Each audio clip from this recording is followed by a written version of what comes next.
En mi escritorio me puse a escribir, en mi dormitorio me puse a llorar.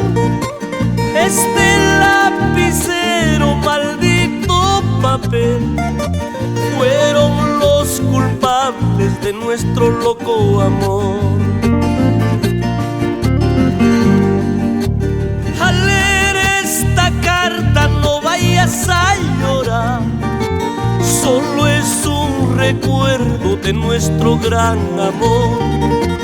Las frases que escribo son del corazón, en las que te digo todo terminó.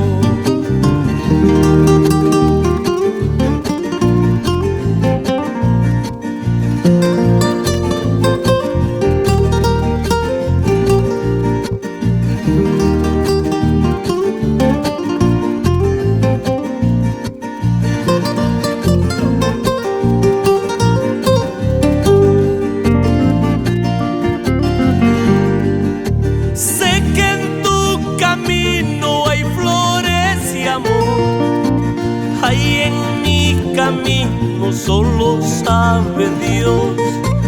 Pero he decidido tener que seguir esta vida bohemia hasta el final. Las huellas que dejas en mi corazón, ay, ni con la muerte se podrán borrar.